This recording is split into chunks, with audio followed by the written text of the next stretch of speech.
People have been looking for the Deep Star for years. It can't be found. It's because they can't find the distress beacon. I know where it is. If we find the Deep Star, we could get enough credits to bring Mom back. Blast off.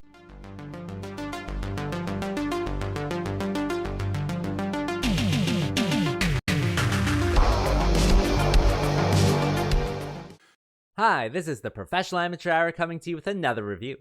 This week, Leo sent me Space Wars: Quest for the Deep Star. And this 2022 film was directed by Setian and stars Michael Paré, Sarah French, and Rachele Brooke Smith, among others, of course.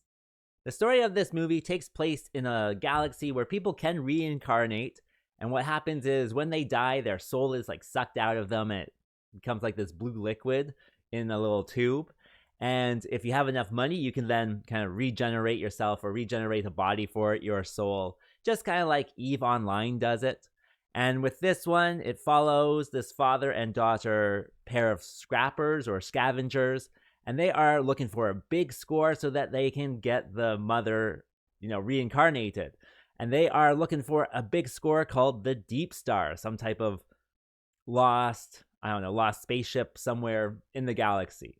And so they think they have a lead on it, so they're following the lead. Of course, there's other people who are after them. They've kind of pissed off quite a few people in the galaxy, so they're also on the run there. What will happen, though? Well, you have to watch the movie and find out.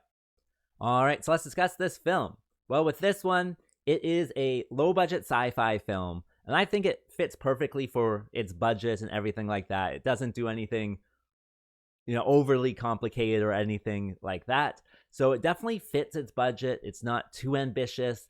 In fact, it's not very serious either. It definitely doesn't take itself too seriously. They have jokes and stuff in it, like written into it, kind of situational humor, but it works for what it is. It's, again, light, humorous, funny, and just like an enjoyable watch for someone like me who enjoys, all things sci-fi. So of course it doesn't have to be serious for me, and I kind of like that aspect of it. It's just a light watch and just entertaining that way. In addition, even though this is a low-budget film, it does have quite a bit of CGI, and it all looks really good. Most of it's just like spaceships flying or docking with a space station or flying in front of a planet. I think they do actually have some monsters as well that are CGI, and it all works really well. I really did enjoy it. It's actually quite impressive for, a low budget to have such good CGI. I would say the thing that doesn't quite work is when it is like a green screen or something like that. It kind of has that, uncanny valley where you can tell it's not a window behind them.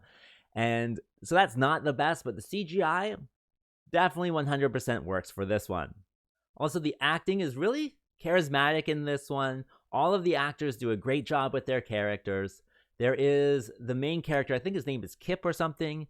And I don't know, he seems to be like doing a David Hasselhoff impression or something, but I enjoyed his character as well. So all of the actors do a great job with their characters.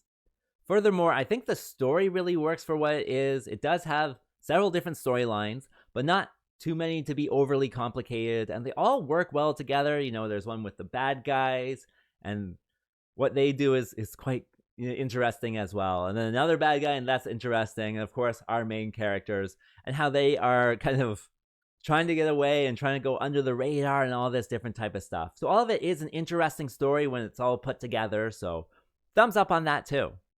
And that brings me to what doesn't work with this movie.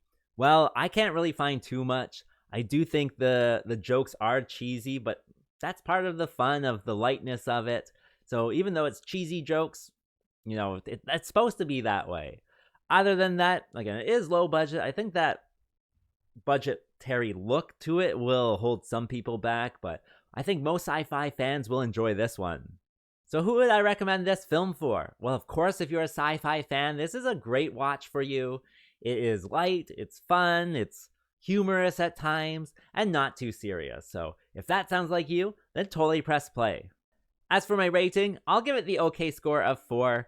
It definitely has, budgetary limitations, but generally just an overall fun and enjoyable time. And with that being said, I think that's all I wanted to say. So like and subscribe, and I'll see you next time.